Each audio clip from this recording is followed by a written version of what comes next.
Welcome, everyone. As we see you popping in, it's great to see the number rising.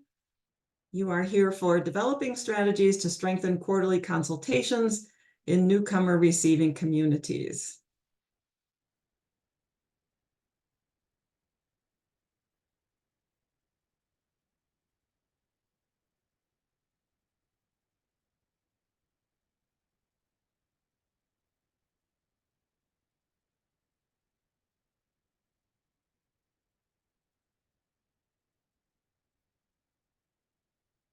Welcome. We'll be starting in about 1 minute, so make yourselves comfortable. Grab a glass of water, pencil, settle in.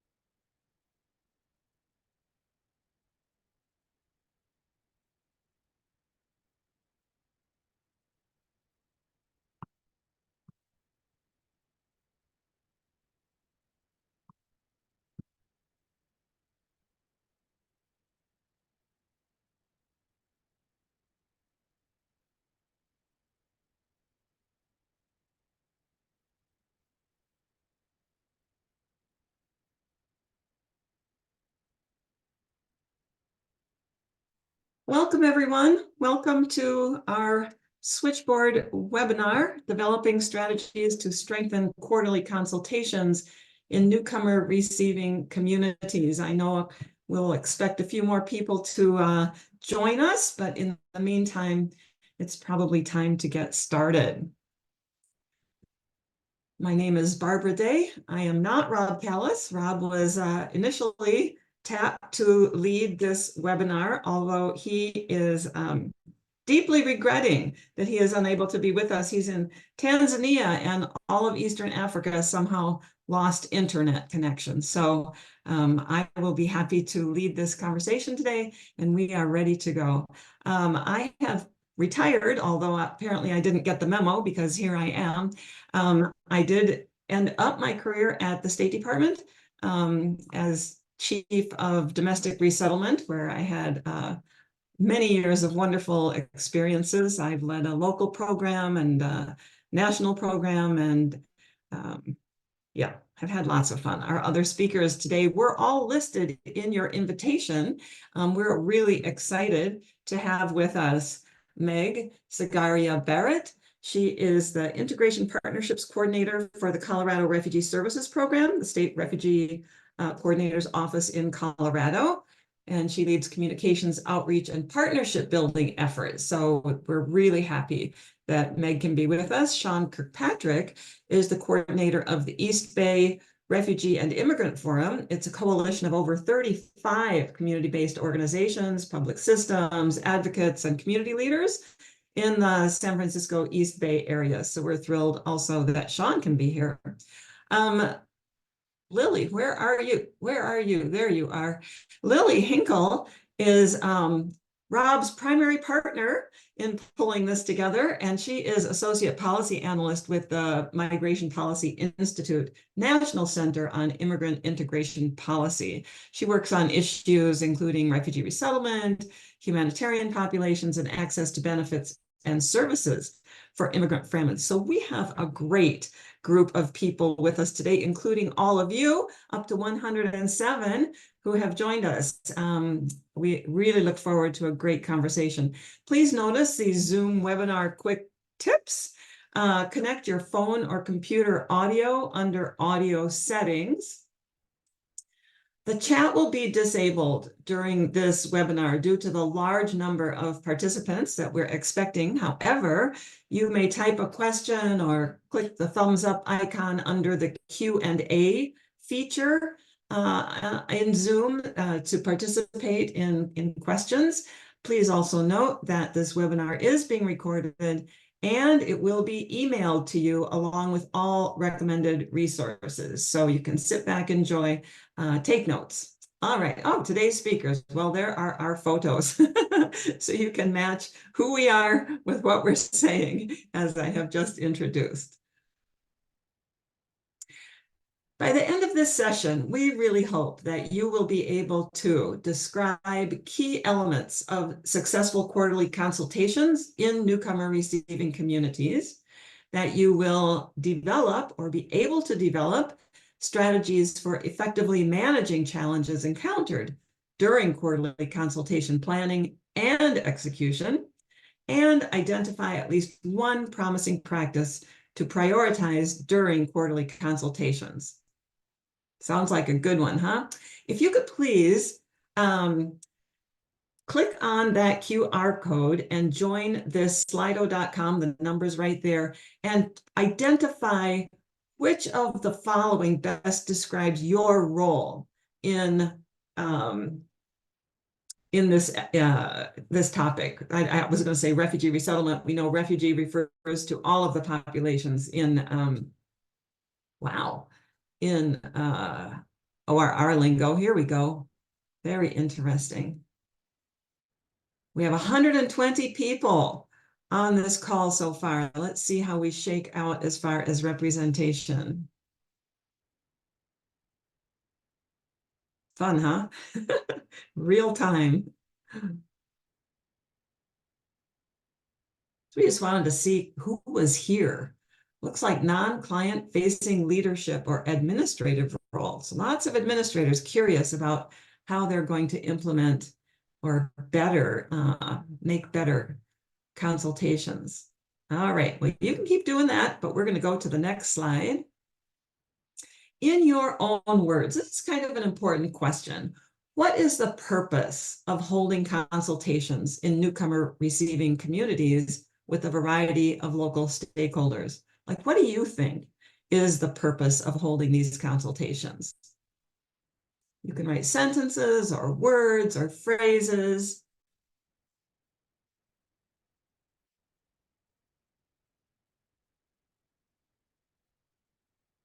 Look at that.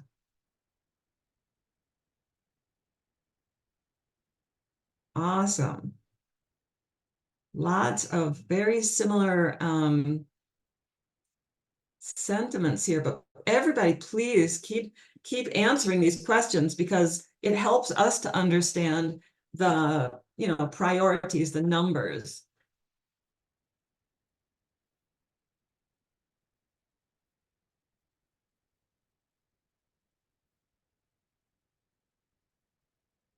Good going.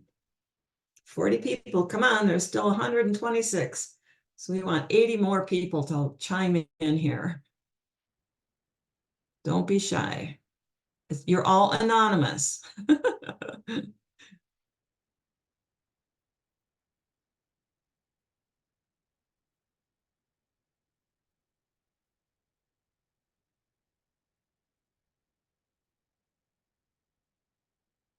All right, we're slowing down a little bit. You can keep typing.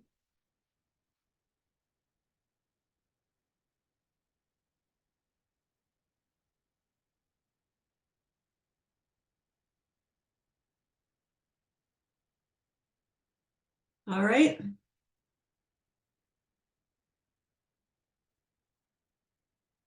Train the community. Wow, these are great. Transparency, resources, lots of collaboration, sharing information. Excellent.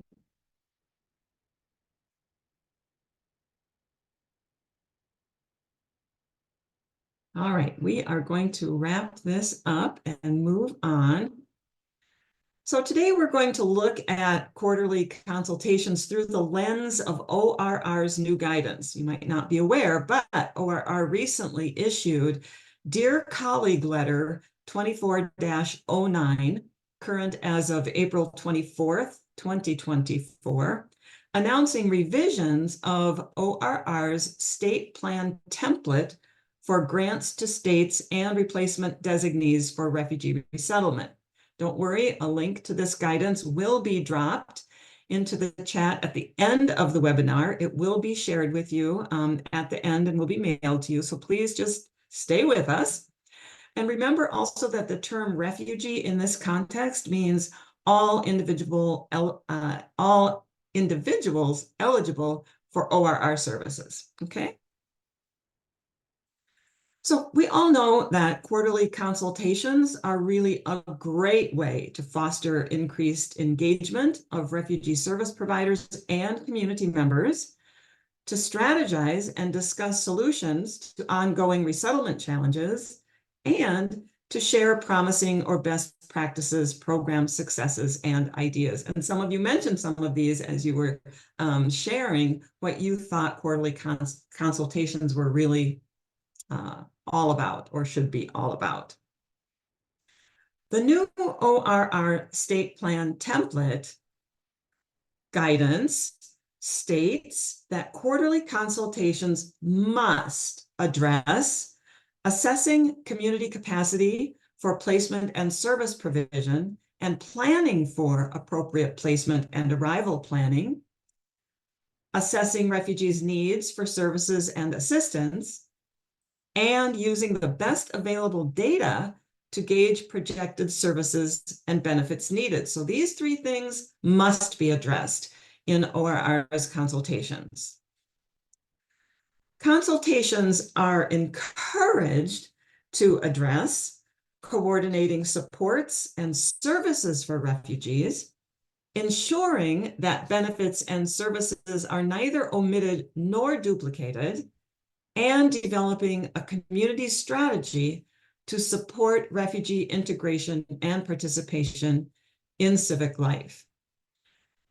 The new ORR guidance also states that the state, or RD means replacement designee, will convene, not less often than quarterly, meetings where representatives of local resettlement agencies, local community service agencies, and other agencies that serve refugees, meeting with representatives of state and local governments to coordinate the appropriate services for refugees in advance of refugees' arrival. So this is who should be there, right? Furthermore, such meetings shall include outreach and invitation to, at a minimum, public school officials, public health officials, welfare and social service agency officials, and police or other law enforcement officials for jurisdictions in which refugees resettle. So this is who else might be invited. So some of you are wondering how the ORR and PRM guidance fit together. A year ago, Switchboard met with representatives of SCORE, State Refugee Coordinators, ARC, State Refugee Health Coordinators, and resettlement agencies to identify common challenges to quarterly consultations, as well as to affirm what was going well. The top three challenges were listed here.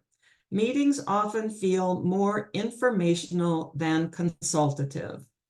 Community capacity is defined differently across various sectors. And finally, ORR and PRM requirements for QCs are not entirely aligned. The last point is especially poignant as we await word about PRM's QC guidance. Let's see what we can do in the meantime. Lillie is going to talk about overcoming some of these challenges. Lillie? Thank you, Barbara. It's great to be here today with you all. So for this section, like Barbara said, we're going to dig a little deeper into some strategies for overcoming some of these common quarterly consultation or QC challenges. The first challenge that I'd like to highlight is really rooted in the fact that resettlement and the broader humanitarian protection landscape in the United States has evolved rather significantly in recent years, but particularly so under the Biden administration. We've seen the introduction of new resettlement actors like private sponsor groups through the Welcome Corps initiative. And we've also seen new ORR eligible humanitarian populations, such as humanitarian parolees from nations like Cuba, Haiti, Ukraine, and Afghanistan. So with all of that has changed in the landscape, it has been kind of unclear how to adapt the coordination processes like formal quarterly consultations to recent developments of the landscape. And so we'd like for you to fill out this Slido on the next slide. You'll see what are you practicing in your community to address the challenge of including new resettlement actors like private sponsor groups and newly eligible humanitarian populations like humanitarian parolees into your consultation conversations? And if they're not currently reflected in community engagement processes, feel free to name some of the barriers to that. So we'll take just a minute to do this. And I know that we have maybe had a technical issue with Slido, but that's been resolved. So in the meantime, I'll give everybody a chance to start populating some responses into this. And you can do so by scanning the QR code on your phone, if that's easier for you, or accessing it through your web browser.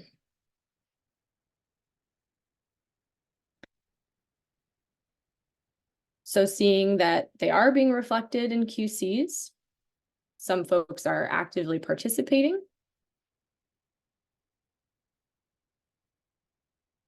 Seeing folks say include, and this will do a word web in which the most common responses become larger and larger. So seeing a lot of language around inclusion, some language that they're not being currently reflected, but are meeting informally in engagement opportunities, say with an ethnic community-based organization. We've got community navigators participating, but really seeing a lot of language around outreach, inclusion, and meeting updates. But some challenges like having siloed conversations, loss of contact, and maybe a lack of inclusion, but a desire to include. We're coming up on about a minute here, but this has been really helpful to see, and I'll give the last couple of people typing an opportunity to populate, and then we'll move on. Great, this looks awesome. Thanks everyone for participating in this. It's been really helpful. As we move into the recommended solutions, which have been largely informed by the field and practices in the field and insights from folks and stakeholders just like you. The first solution that we think about in addressing this can be understanding the value of developing outreach positions and staff roles that focus on new resettlement actors like private sponsors and financial supporters. Again, distinguishing private sponsors being those that are supporting refugees coming through reception and placement, and financial supporters who are individuals that have agreed to support certain humanitarian parolees. Though consultations are sometimes the only spaces for community stakeholders to learn about resettlement in their community. This is not the case everywhere, but in some communities it is. And it's understandable that consultation is not always the most conducive space for bringing in all sorts of participants who may need that additional sort of refugee 101 type of information in order to effectively participate in QC activities and other resettlement discussions in their community. So to help bring new stakeholders up to speed, some states and communities host informational meetings outside of regular consultations for new resettlement actors and other interested parties to achieve a well-rounded understanding of what resettlement looks like in the community, if that's what they're looking for. And this offering helps get valued information to individuals who may be new to resettlement, and it also creates a baseline knowledge for folks who may want to participate in quarterly consultations in the future as a more informed party. Moving on to the second challenge, I'd like to highlight that this revolves largely around administrative capacity. And this is an issue that we often confront in a field that covers a breadth of services, but it's a valid one nonetheless, because limited resources and the administrative lift required for community outreach can at times make it difficult to coordinate logistics for effective consultations.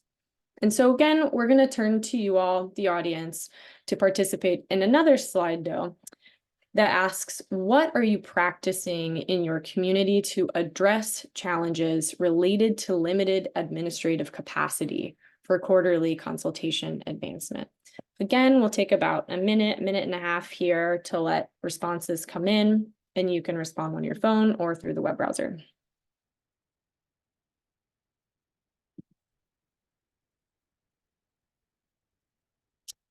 So information, miscommunication. Okay. Seeing some language around sharing the coordination with the other LRAs. Dedicating staff time.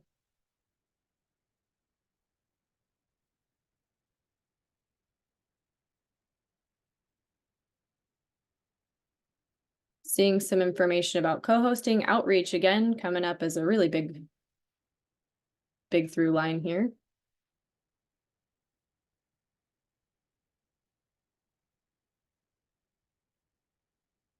Let a couple of other folks weigh in here. Some collaboration, language around collaboration, partnership, coordination. A lot of shared responsibility, which is great to see. Part of the job description also coming up.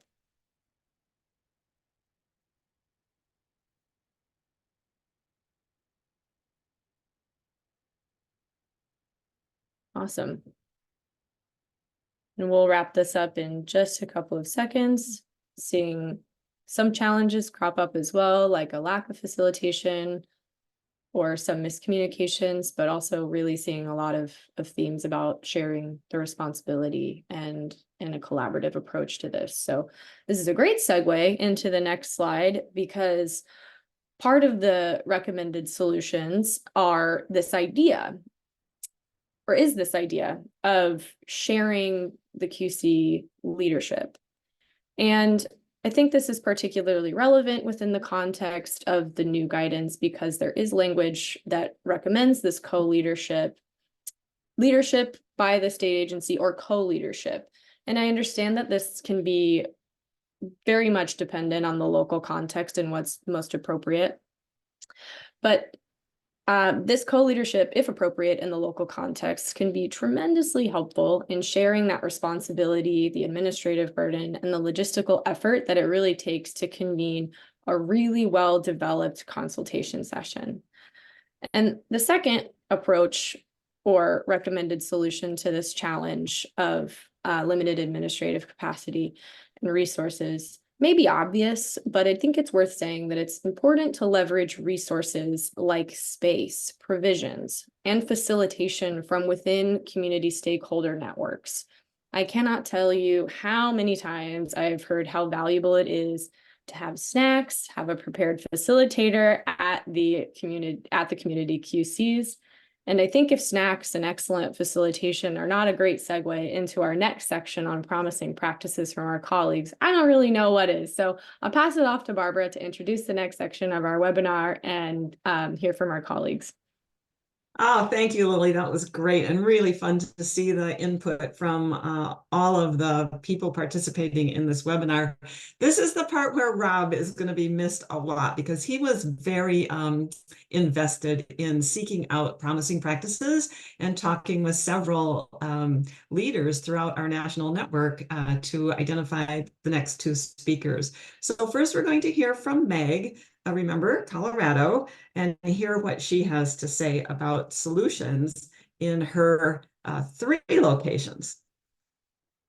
Great. Nice to see everyone today. Thanks for inviting me to be a part of this. And I'm Meg Sagaria-Barritt. I'm with the State Refugee Office in Colorado. We call ourselves the Colorado Refugee Services Program.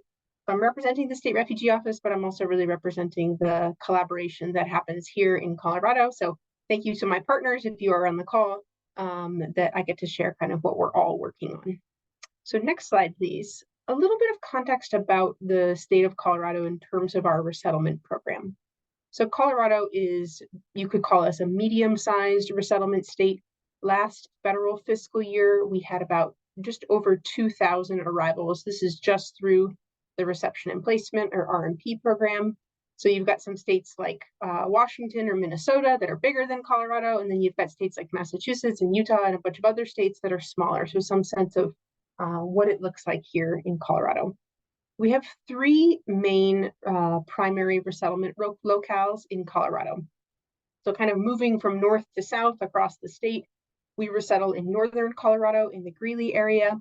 We resettle in central Colorado. That's the Metro Denver area, our biggest resettlement locale. And then last but not least, also in southern Colorado in the area around Colorado Springs. And so for each of these areas, there's a slightly different dynamic based on the number of resettlement agencies in those locales. And that kind of defines how we co-lead these quarterly consultations. What I'll add is that in all of these scenarios, the State Refugee Office is absolutely in a kind of co-leadership role. We have been like this for the whole time I've been at the State Refugee Office, which is 5 years, and even in the time preceding that, I think we had seen as a group that even though there was some misalignment between PRM or State Department requirements and ORR requirements, there was also a lot of alignment, and we said, let's do it together. So in northern Colorado and southern Colorado, there's just one local resettlement agency, and that's Lutheran Family Services Rocky Mountains, which is the Global Refuge affiliate. They used to be called LIRS. And then in Metro Denver, we have 4 resettlement agencies. So again, Lutheran Family Services. We have Jewish Family Service, which is a HIAS affiliate. We have the African Community Center, which is an ECDC affiliate, and then International Rescue Committee. And so how we manage it is a little different based on kind of size and scale. In northern Colorado and southern Colorado, we're really fully sharing all of those duties in terms of sending out invites, managing the list of attendees who will come, kind of co-leading and building that agenda together, tracking participant RSVPs and things like that. In Metro Denver, we tend to kind of rotate the administrative, you could call it burden or roles or whatever you want to call it. So we rotate that throughout time. So there's one agency that's more of a lead. I would say because of that State Refugee Office role, we're still pretty heavily involved in that coordination, but it's nice to have someone who takes the lead on the invites. And I'll share a little bit more about some of our tools for coordination as well. And then last but not least, I know you all are probably thinking about this in your locales. I would call us kind of post-pandemic and sort of revisiting, how do we want to have these meetings? What's the right format for these communities? You can see that Northern Colorado is consistently doing a hybrid meeting that they have good technology for and that's working out well. Metro Denver and Southern Colorado are toggling between an all virtual meeting one time and an all in person the next time. People have indicated a bit of a preference for that in person, but we also know that ease for attendance, especially from certain stakeholders, can be a little bit easier in that virtual context. Go ahead to the next slide. So I'll share a couple of promising practices. These are things that have worked for us. They may or may not work in your particular context, but happy just to highlight some of the things we're playing around with. The first piece, I kind of touched on shared coordination already. The piece that I'd like to highlight here has to do with templates. So Lillie spoke to administrative burden. I saw the word burden popping up on Slido. Nobody likes administrative burden. It's a pain for all of us, right? And so how can we relieve that? A couple of years ago, this was pre-Operation Allies Welcome. I had some breathing room and I said, let's develop some templates for this work. So we have a handful of different templates that we use. One of them is a template email to invite our stakeholders. Another one is a template RSVP form, so we know who's coming and we can track that together. We do shared contacts in all of the locations just to make sure that if we hear of a new person, pop it on the list at that time. People leave, we can remove them from the list as well. We also have a template agenda that is kind of the baseline for our meetings. The lead administrative entity kind of kicks that off and delegates some assignments for folks as well. One thing that I would note that's a tiny bit tricky around this, the State Refugee Office is on Google products. And so we like to use Google and we like to force other people to use Google alongside us. Not everybody loves Google. Sometimes it's tricky. Sometimes people have to add a separate email. So it's nice to coordinate, yet there can be some imperfection with that as well.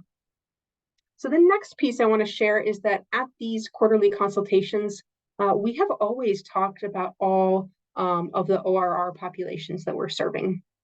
I had no idea this was a best practice until Lillie and MPI had highlighted it in their report.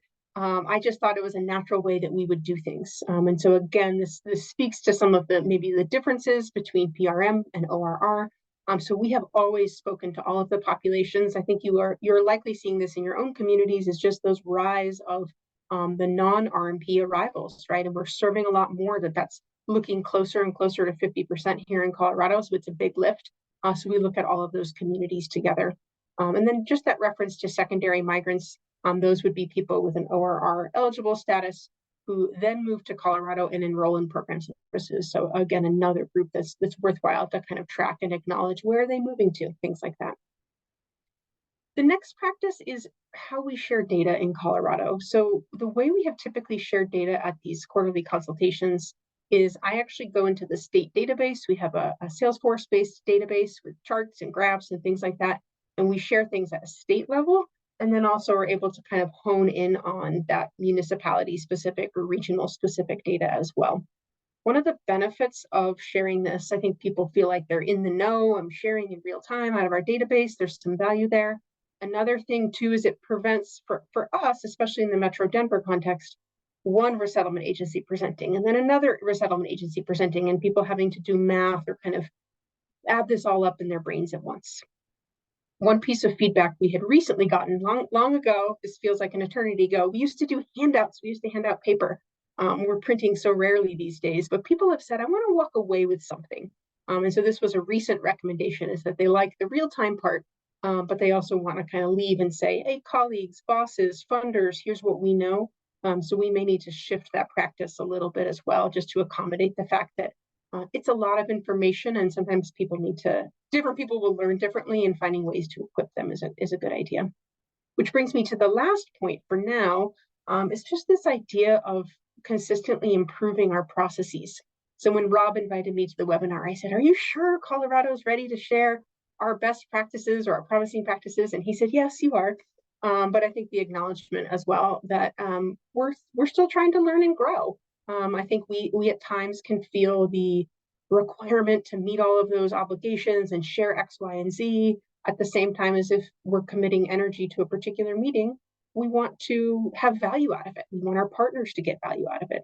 So in two of our recent quarterly consultations, my ECDC colleague here in Denver and then my Lutheran colleague up in Northern Colorado, we had taken some time at recent meetings to break out into small groups and say to folks, what do you guys want?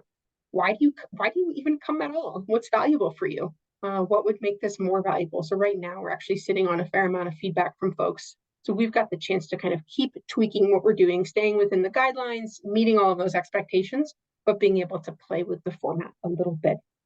So I think that's where I'll pause in terms of initial presentation. I'll be back more for Q&A, but I'm going to hand it over to my colleague, Sean, over in California. Thank you, Sean. Thank you very much, Meg. I'm Sean Kirkpatrick. I'm the coordinator for the East Bay Refugee and Immigrant Forum.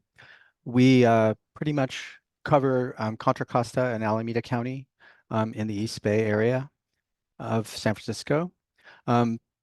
Just to note a bit about myself, I don't sit in the state and I don't sit at an RA. So we have a model that is based on the history of our forum, which I'll go over right now. So EBRIF was founded in 1978 as the East Bay Refugee Forum. We were supporting Southeast Asian refugees displaced by the Vietnam War.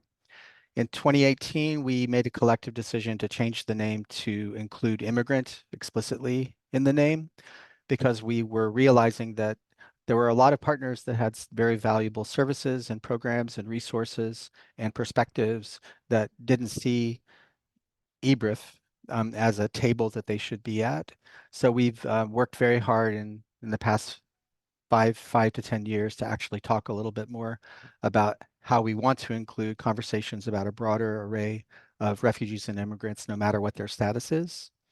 Currently, we have 35 members plus public systems participants from both counties. We have community leaders and advocates. So now let's shift over to talking about what we call the Bay Area Quarterly Community Consultations. We have 4 refugee resettlement agencies in our region currently. We have 2 IRC offices, one in Oakland and one in San Jose. We have 2 HIAS affiliates, Jewish Family and Community Services East Bay, they're in Concord, and Jewish Family Services of Silicon Valley, they're in Los Gatos. And recently we have added Church World Service, which has opened a new office in Walnut Creek. Historically, EBRIF was not involved in coordinating the quarterly community consultations in our area, although our coordinator attended the meetings. We had our own separate meetings every other month for as long as I can remember, which goes back to 2009 or so. With the lowered arrivals cap during the Trump administration, EBRF was approached to provide additional support for the RAs in coordinating and documenting these quarterly consultation meetings. Their capacity to actually hold the administrative side of these things, especially, was at a very low point in 2017-18. So we agreed that we would consolidate, and then COVID happened. We decided that actually there was another reason to consolidate the meetings, because the pandemic was making it very hard to, obviously we couldn't be meeting in person, and also we were wanting to make things as easy as possible, since service providing organizations were making the shift to doing more things remotely than before. Okay, let's move to the next slide. So some of the things that have worked, we've had great collaboration between our RA participating organizations. We were able to coordinate with them as a co-lead. The state mostly has participated in our EBRF meetings and our QCC meetings. So the leadership has been shifting towards the RAs plus East Bay Refugee and Immigrant Forum leadership holding those meetings in a collaborative fashion. We have dedicated support for meeting documentation, in-meeting, post-meeting, provided by myself as a coordinator of EBRF, and we have volunteers from our steering committee who help with note-taking, answering things in chat, and helping with facilitation as needed. We also get very detailed notes. I request pre-meeting that any presenter do their best to provide, to share their presentations before the meeting, so that we can include it in our notes and focus on things like listening for questions and answers and nuance that is not in the planned presentations. What did not work? We've had there's not enough time for additional kinds of conversations that we were having before in our EBRF meetings, which tended to be more local, more regional within the counties that most of our members are from.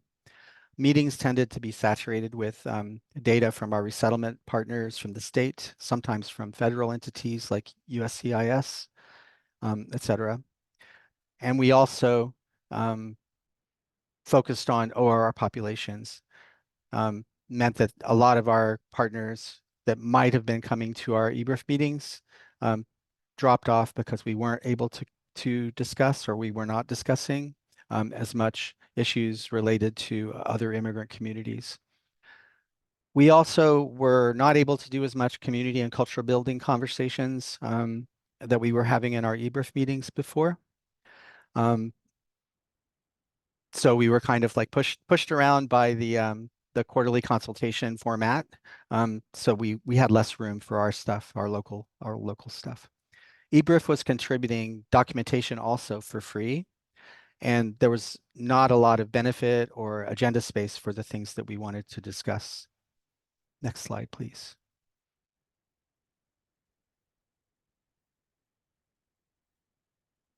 So what I'd like to wrap up with is that we've actually split our meetings again because of the issues related to our ability to hold EBRF topics and conversations and culture in place. Outside of the quarterly consultations, we have much more capacity for doing that kind of thing. We've staggered our meetings now so that they are actually in a sequence of quarterly community consultation, then the next month our EBRF meeting, and the next month our EBRF steering committee meeting. We also have the RAs actually are on our steering committee, so we've been able to have a lot of open conversations and a lot of supportive conversations about how to distinguish the meetings, but also support the two different contexts. Let's see. Everything has been virtual still since COVID. We actually have very, very large participation. 50 to 70 is not unusual for these quarterly meetings. Another thing that we've done is that we've actually come up with a solution that supports the RAs, but also doesn't put a burden on eBrief. So I have a separate contract that is a pooling of about 4,000 a year from our resettlement partners. We rotate, so they only pay for 1 of 4 meetings per year. It ends up being around $4,000. So I think I can leave it there. I just want to jump in real quick and say thank you so much to Meg and Sean. It's like, it's not the first time I've seen these slides, right? in preparation or that we've discussed this, but I was struck again by Meg about the flexibility in how you adjust to meetings, just the meetings themselves. They're different in different locations and it works for people. And the templates that you've created to make it easier for participants to, do the basic business of setting up meetings, ease in communication, and that you're talking about all the ORR populations, your data sharing, Salesforce, of course, I know is incredible. And you're so lucky, I think, in the way the Colorado program is set up, because it's unique, right? And that you do have access to information that can be shared so freely. And Sean, I think what I really appreciated about your presentation was how a non-ORR, non-RA organization can play such a key role in bringing people together. And the experience that you shared, deep experience you shared about the nitty-gritty stuff like time and cost and the effort in organizing agendas and making sure people are heard, communities are heard, and needs are met. So just 2 really awesome and different perspectives. Now we're going to have a Q&A panel. Lily's coming back on to lead us. Take it away. Yes, thanks, Barbara, and thanks to both of our excellent panelists from the field. This has been a great panel so far, and I want to give the audience an opportunity to ask questions. Some questions we can address, just speaking, and then there are some questions that we're happy to just type in as we can in the chat. But I already see one big question that I'd really love for both Sean and Meg to speak to, which is this idea that the required or mandatory participants, folks like the department chiefs, elected officials, they're typically sending lower level administrative staff on their behalf and not really showing any interest in consulting. We're acknowledging this opportunity for communication with resettlement folks. And so I'm wondering if we can start with Meg, if you have any suggestions for reaching these mandatory participants that are, quote unquote, harder to reach or harder to engage. I mean, we're talking about shared pains here, so we have this sometimes as well, and we send a lot of last-minute emails to say, "Hey, is public safety represented?" So we have your challenges as well. I think a couple thoughts is just everyone thinks their own meeting is the most important, right? We want people at our meeting, right? And so I think figuring out what are folks' kind of priorities and desires, and how can you find some alignment in terms of inviting them. So a couple of thoughts I have is you have to have relationships beforehand, that if you're saying, I need you in my meeting, that you're a little bit late in terms of that relationship. So finding ways of having, whether it's information sharing or ways you can support them, equip them and make them look good, right? So I think the relationship beforehand is useful. I think another thing we found to be useful is the invitation to speak on a particular topic. So just as an example, I know the staff of members of Congress can sometimes help with immigration related issues. So some of the nudging and relationship with USCIS, United States Citizenship and Immigration Services. So they like to kind of tout the ways they help the community. And so giving them a chance to make a quick announcement or maybe a presentation. We had a lot of non-ORR eligible migrant arrivals in Denver. And so we invited our municipal partner, City of Denver, to update people, because people aren't making, Sean, you referenced this too, is that these are different immigration statuses, yet some similar challenges. And so inviting in that same conversation, even if it's kind of maybe straying outside of the lines of the kind of core purpose of the QC. And I think the last piece is the data. I think people come for data. I think elected officials in particular do not want to feel a sense of surprise about who's here. And so if you can find ways to make them feel like, I know what's going on, that can be a valuable thing. In terms of this piece around maybe more administrative staff or more junior staff, those folks do so much. Sometimes it's nice, you do want the higher official, but I think in a lot of ways, in terms of who's really doing some of that work, they actually do have mechanisms for filtering that info back up to folks. So I think you take what you can get, and certainly it's nice to have those relationships. Yeah, no, that's helpful, and totally can understand why these relationships and the access to data can feel really empowering for participants. So making sure that that's polished is really important. And I'd love to hear from you, Sean, especially given this kind of unique cadence you have, where you have a federally compliant meeting and you alternate between meetings that don't necessarily have to be so compliant, but representation is equally as important in those meetings. And so I'm curious if you could speak to issues with that sort of compliant component, but also if there are folks that you really want to engage that are not coming to meetings just generally, what are some strategies that you've implemented to bring them to the table? So I think a lot of our challenges are very similar for the quarterly consultations. We have particular issues with getting public safety and local government. It's become a bigger problem because now we're doing the whole Bay Area. So we have I think 6 counties represented now at our meetings, 6 county systems. We hear reports from social services and from their health folks usually, sometimes behavioral health. These meetings become puzzles for figuring out how do you incentivize getting people. A public service officer from Oakland, why are they going to be interested in a meeting that's talking about Santa Clara County, for example? It's a real cognitive puzzle, I think, for a lot of people to figure out why they would want to be in this meeting. The other thing that we do is we do really leverage our connections and our relationships. It's not always easy because there is turnover for some of these positions, new governments, new police administrations, for example, that make it very difficult for us to keep up.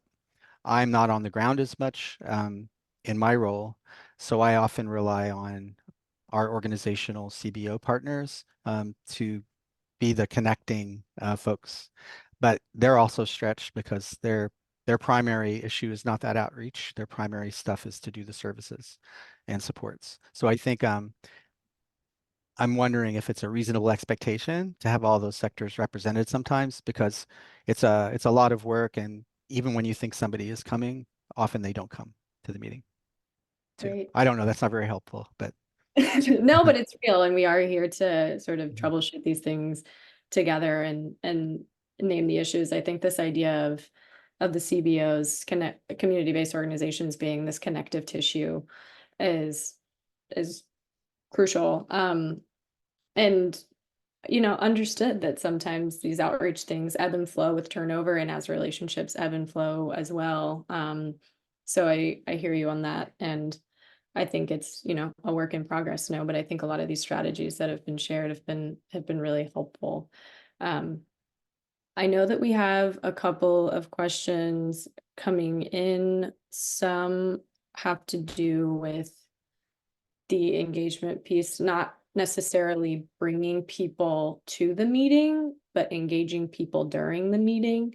And I want to talk a little bit about that because oftentimes we hear that consultation can sometimes, while data is a really important element to this to help people feel equipped and informed and empowered, it can also sometimes, on the other side of the coin, feel like this info delivery session instead of this consultative experience where you are having engaged conversations. And given the time constraints, I can see how that happens too. So I'm curious if Meg, you could speak a little bit to how you've navigated this balance, a delicate one for sure, between the delivery of valuable data and information and receiving feedback and engagement and concerns from folks that are participating in the meeting in a meaningful way. Yeah, I think we struggle with that balance also. I think we in a recent quarterly consultation, we said, let's do the national data presentation and the state presentation. Let's do it fast. So I'm not sure exactly how that went for people, but there was an intent to kind of carve out some of that time. And we have toggled between at times in the remote environment, just an hour-long meeting with a in-person. I think way back in the day, we may have been at 2 hours. We're at 90 minutes at this point in time. So I think extending the meeting is also one option. We've heard a fair amount of requests just for that in-person kind of dialogue. And so even just saying, we know that the agenda is going to start 15 minutes late. So if you get there on time, you're going to chat with the people at your table. So that's actually an intentional strategy in terms of some of that kind of engagement piece. I'm also finding that our attendees look different than they did a couple of years ago. There's the natural turnover that happens at resettlement agencies, at nonprofits, in any sort of workplace environment. And so we're just finding that stakeholders are new. And I love the suggestion too to have those kind of 101 informational type meetings too, is that some people need a bit more of a baseline. And I had done a very brief, not comprehensive, but kind of refugee 101, some education with partners in the Colorado Springs area. That it's a very new network. It was a very small local resettlement agency a couple of years ago, and they have grown tremendously, especially Cuban arrivals. And so just building that kind of baseline of knowledge. I think we're still open to some of the different ideas around what this piece could look like. And I think there's the idea that we could topically tackle some more issues and carve out some time for that. I think that's a particular one where it moves away from announcements and kind of more into the brainstorming and the collaborative work.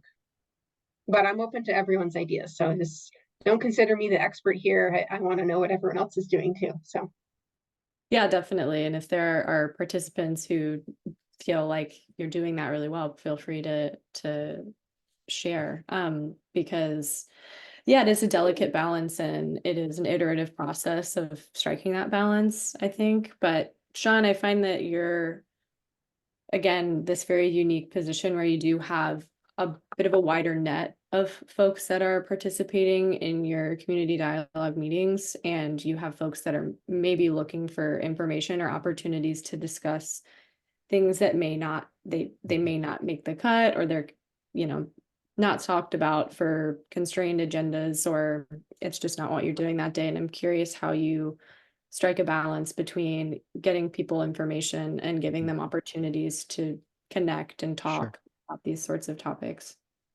So I was thinking about this, that there are some hidden benefits to having a separate coalition meeting that happens alternatively with the quarterly community consultations. Those meetings are largely organized around work groups. So we have this opportunity to cover a lot of territory. The RAs are also part of our work groups and are part of our leadership. So in addition to having this federal requirement meeting, we also do a lot of collaboration and conversation and problem solving and identification locally through these work groups. We cover housing, immigration, legal services, we have probably close to a dozen work groups that are actively doing things. And we do our best to build in time in our forum meetings for those conversations, which is kind of a nice glue for keeping that level of work together. I think we leverage the challenges and successes sections of the QCC agendas to let people share a bit more about what they're seeing on the ground.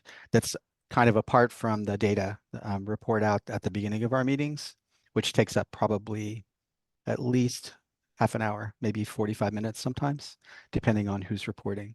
I think we also, at the forum level, we've got kind of an exceptionally large steering committee, I think, probably too big in some ways.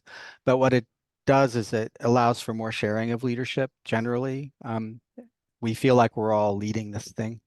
And I think that the QCCs benefit from that because it's a lot of the same people are coming to the meetings, to both sets of meetings, even though we're more focused on the East Bay for the eBRIF meetings.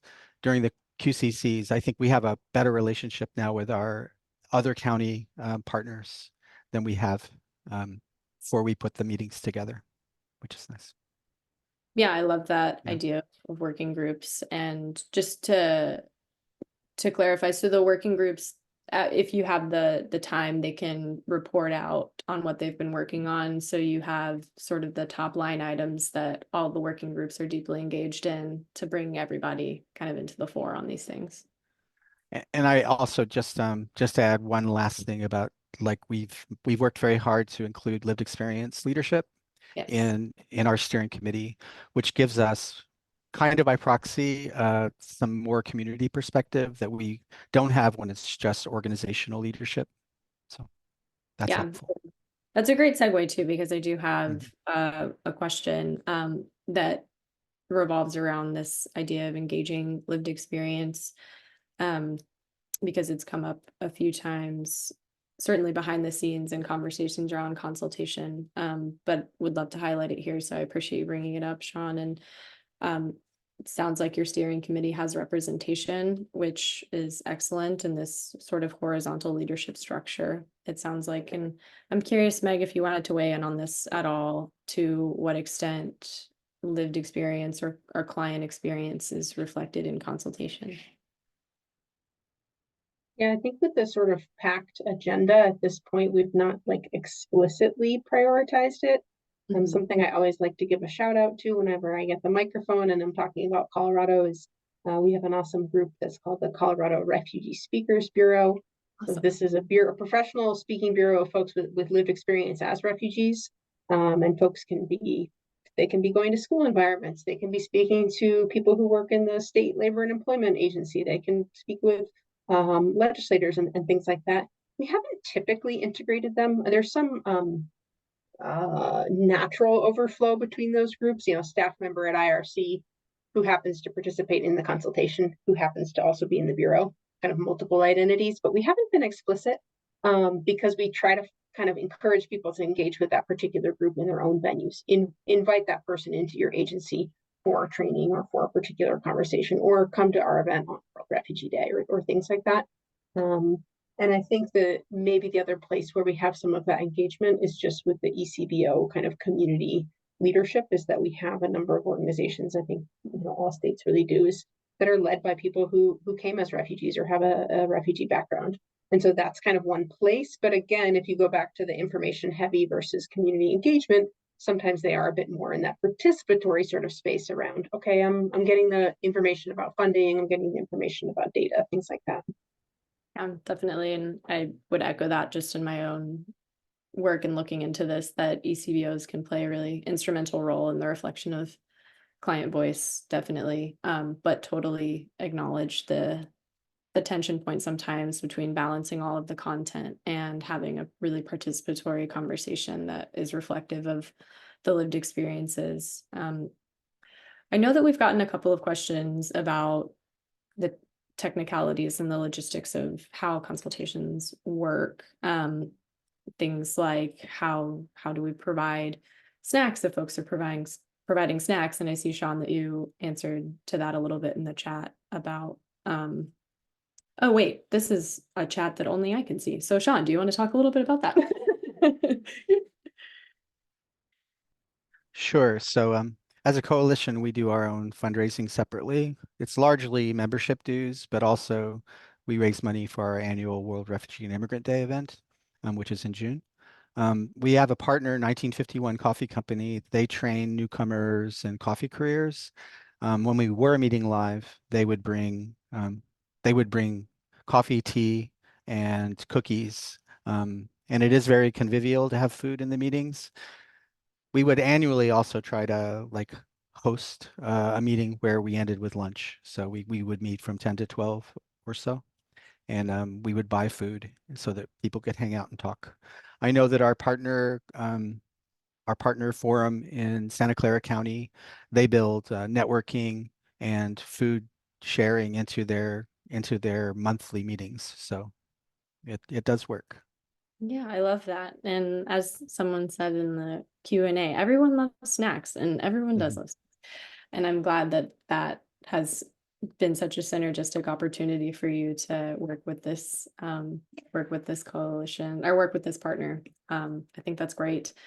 I know that we are coming up to around the last 15 minutes, and I want to make sure that Barbara has time to conclude. But before I turn it back over to her, I want to give space for any questions in the chat that we have not answered. I know that there are still a couple of lingering questions about the modality of consultation. Is it hybrid? What days are they usually held? And how are refreshments sort of provided? And I know that it's very context specific and definitely determined by what works in that community and in that sort of in the spirit of co-leadership and collaboration.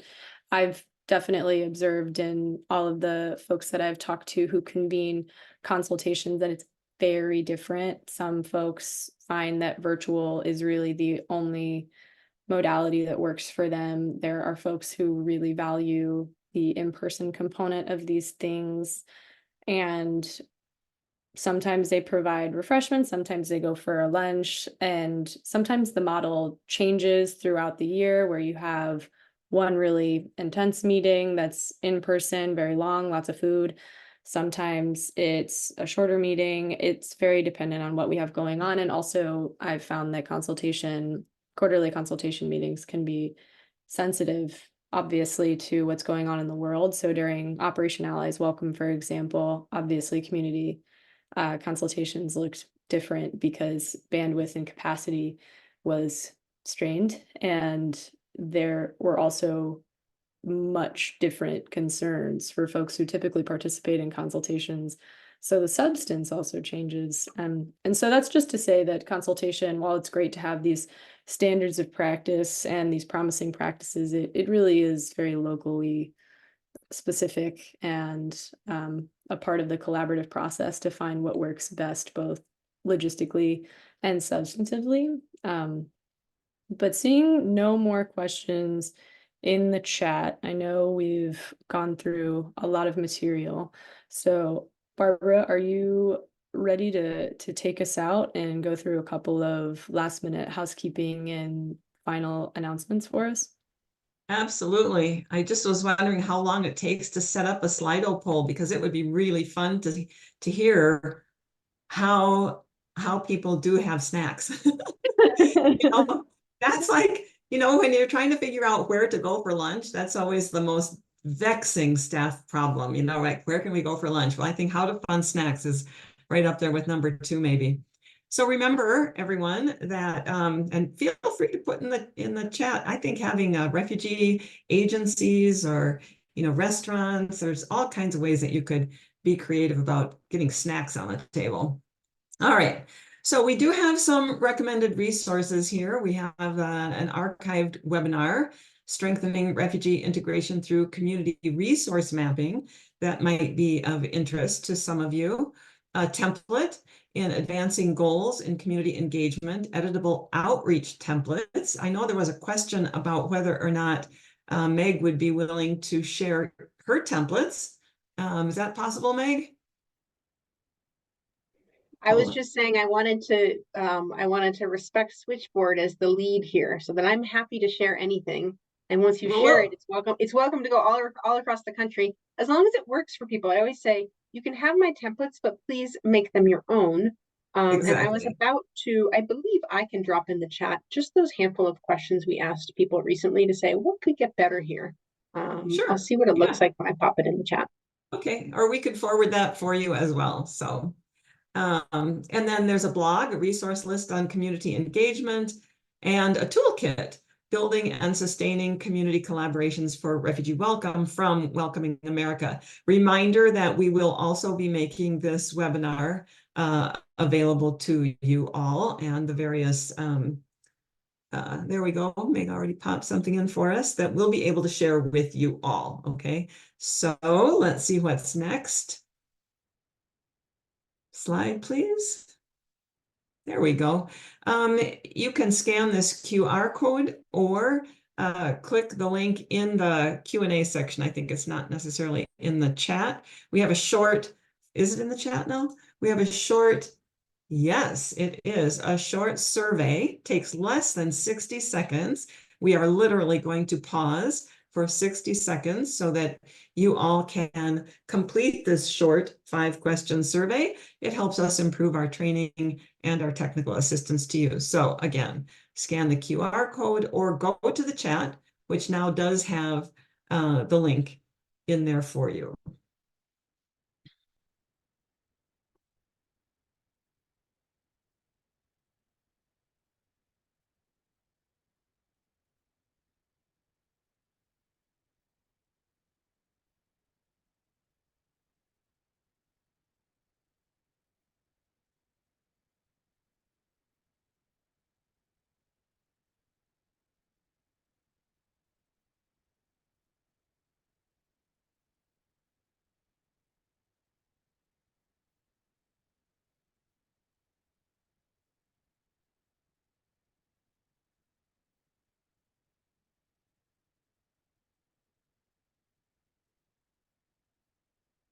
If you're wondering, there are still 20 seconds left in our 60-second pause.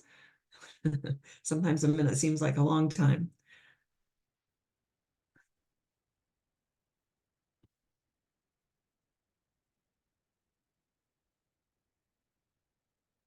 Feel free to continue. Whoops, there we go. There's the timer.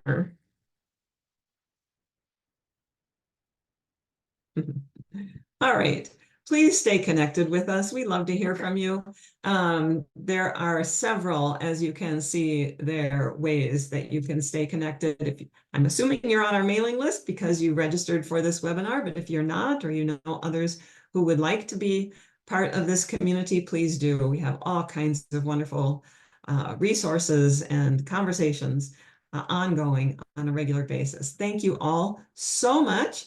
I want to thank Meg, Sean, Lillie. It's been great, really fun preparing and going over all of these fabulous ways that we can all do our jobs better, right? Thank you so much.